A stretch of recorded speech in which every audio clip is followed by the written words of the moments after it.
반갑습니다. 하나님의 말씀을 배달합니다. 안양제일교회 요규큐 금요일 이혁수 전도사입니다. 오늘 묵상할 본문은요, 욥기서 4장 12절부터 21절까지의 말씀입니다. 우리 함께 봉독하도록 하겠습니다.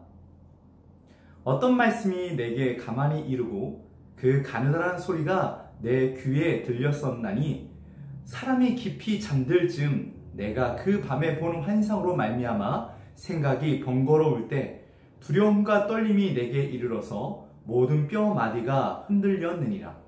그때 영이 내 앞으로 지나매 내 몸의 털이 쭈뼛하였느니라.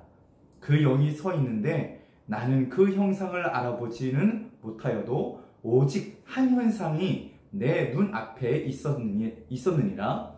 그때에 내가 조용한 중에 한 목소리를 들으니 사람이 어찌 하나님보다 의롭겠느냐? 사람이 어찌 그 창조하신 이보다 깨끗하겠느냐? 사람은 그의 종이라도 그대로 믿지 아니하시며 그의 천사라도 미련하다 하시나니 하물며 흙집에 살며 티끌로 털을 삼고 하루살이 앞에서라도 무너질 자이겠느냐? 아침과 저녁 사이에 부스러져서 가루가 되며 영원히 사라지되 기억하는 자가 없으리라.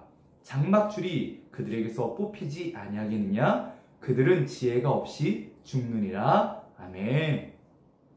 오늘의 묵상 주제는요, 인간의 한계라는 주제를 가지고 함께 묵상을 나누도록 하겠습니다. 우리는 욥기서를 통하여서 아침마다 묵상을 나누고 있습니다. 욥의 고난을 통하여서 내 사람에 대한 어떤 견해가 나오고 그다음 마지막으로 하나님의 말씀이 선포되어지는 과정으로 이게 진행이 되고 있는데요. 초반 욥이 어떤 사람인지 간략하게 나오고 욥이 당하는 고난에 대해서 친구들에게 이렇게 이야기를 하는 모습이 나옵니다. 이제 친구들이 찾아와서 욥의 모습을 보고 다들 말을 잃어버리죠. 다들 아무 말도 못하고 욥과 함께 울어줍니다. 함께 마음을 아파해 주는 모습을 우리는 성경을 통해서 볼 수 있습니다. 그리고 이들은 욥과 함께 밤낮 일주일 동안이나 아무 말도 하지 못하고 욥과 함께 있었습니다.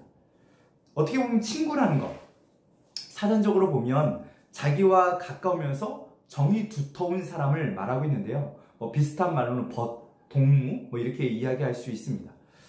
아리스토텔레스는 친구란 두 개의 몸이 깃든 하나의 영혼이다 라고까지도 이야기하고 있는데요.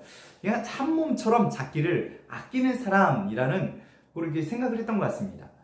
욥에게 이런 친구들이 있었던 것 같습니다. 친구를 사귄다는 것 또한 복이 있는 것 같은데요. 제가 예전에는 좀 친구가 많이 없었습니다. 사역도 해야 되지, 또 돈도 벌어야 되지, 여러 가지 하다 보니 참 누군가를 벗을 사귄다는 것이 너무 힘들었던 시절이 있었는데요. 욥기서를 읽을 때마다 어떻게 보면 부럽기도 하고 어떻게 보면 좀 그런 것 같습니다. 사실 욥기서에 나오는 친구들은요, 나이 차이도 좀 많았던 것으로 보여집니다. 나이가 동갑이라고 해서 친구가 되는 것은 아닌데요. 나이 차이가 나더라도 함께 마음을 나눌 수 있고 이렇게 함께 아파할 수 있다면 친구가 아닌가 생각을 해보게 됩니다. 어떤 학자들은요, 이 욥의 친구들에 대해서 친구일 수도 있고 각 지역의 대표적인 족장들이었지 않았을까라고 이야기도 많이 하고 있습니다. 하지만 중요한 것은 욥을 너무너무 사랑했던 사람들이었던 것 같고 또 욥과 함께 아파서 울었던 사람들이라는 것은 확실합니다.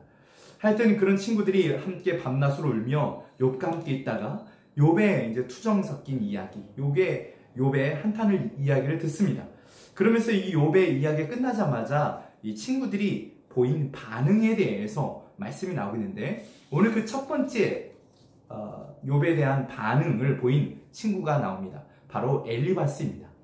엘리바스는요, 지혜자들이 이야기했던 그 가르침들과 자신이 경험했던 개인적인 경험을 통하여서 하나님과 인간에 대한 이야기를 욥에게 충고를 해주고 있습니다. 모든 고난은 다 죄의 대가이다 라고 이야기하고 있는 것입니다. 이 시대의 사람들은요, 이 시대의 사람들은 고난에 대해서 그렇게 생각했습니다. 하나님께서 인간을 버렸기 때문에 그 버림으로 말미암아 죄가 인간에게 왔다라고 생각을 했습니다. 엘리바스도 그렇게 욥에 대해서 이야기를 하고 있는 것입니다. 그러나 우리가 알듯 죄가 반드시 고난이 되어 우리에게 다가오지 않는다는 것을 우리는 알고 있습니다. 엘리바스는 자신이 깊은 잠 속에 있을 때 환상 가운데 만났던 경험들을 대해서 욥에게 이야기해주고 있습니다. 크게 두 가지를 이야기하고 있는데요.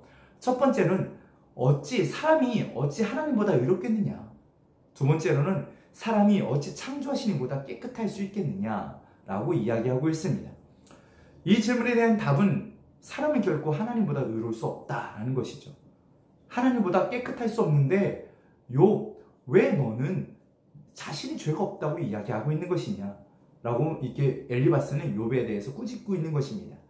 욥이 아무리 지혜롭다고 스스로 주장하고 있지만 욥도 연약한 인간이라는 것과 하나님에 비하면 어리석은 인간에 불과한데 하나님 앞에서 자신의 의를 주장하고 있는 것을 보며 엘리바스는 욥에게 책망하고 있는 것입니다.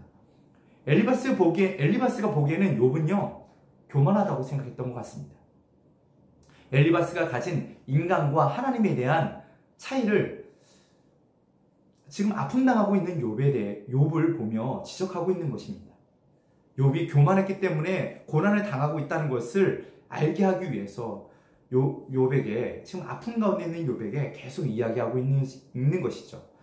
우리 또한 인간의 한계를 알고 있기에 스스로 자책을 하며 살아갈 때가 참 많은 것 같습니다.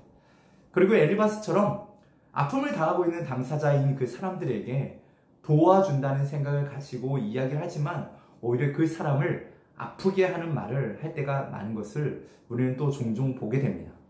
자신의 경험과 지식으로 하나님이 욥에게 고난을 허락하셨다는 일에 대해서 이거 사람의 죄의 결과만 몰아세우고 있지는 않은지 한번 우리 자신도 뒤돌아 보아야 되지 않을까 생각을 해보게 됩니다.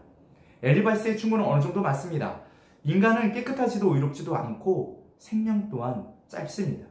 하지만 하나님은 그런 우리를 사랑하시며 한없는 은혜와 우리를 붙잡아 주시는 성도의 견인의 가심으로 말미암아 늘 우리와 함께 하신다는 것을 우리 또한 알고 있습니다. 우리의 연약함을 너무 드러내기보다는 오히려 하나님의 은혜를 더욱더 드러내어 살아가는 우리가 되길 소망합니다. 오늘 다시 한번 하나님의 은혜를 소망하며 함께 아파하는 자들과 아파하는 우리 모든 청년이 되시길 소망합니다. 함께 기도하겠습니다. 참 좋으신 아버지 하나님, 감사와 영광을 주님께 올려드리며 나아갑니다. 하나님, 우리는 참 연약합니다. 우리는 부족합니다. 그리고 또한 아픔 당하고 있는 자들과 함께 울어주지 못하는 그런 죄 또한 범하고 있습니다. 하나님, 고아와 가부를 아버지 하나님 돌보라고 하셨던 주님, 우리 주변에 있는 아파하는 자들과 함께 우는 우리 되게 하시고 그들을 위해서 훈계보다는 정말 하나님의 사랑을 가지고 찾아가는 우리 되게 하여 주옵소서. 또한 아버지 하나님, 우리의 연약함을 고백하며 하나님의 은혜 없이는 살아갈 수 없음을 고백합니다. 하나님, 오늘 하나님의 은혜로 살아가는 우리 되게 하여 주옵소서. 감사와 영광을 주님께 올려드리며 귀하신 예수님 이름으로 기도합니다. 아멘.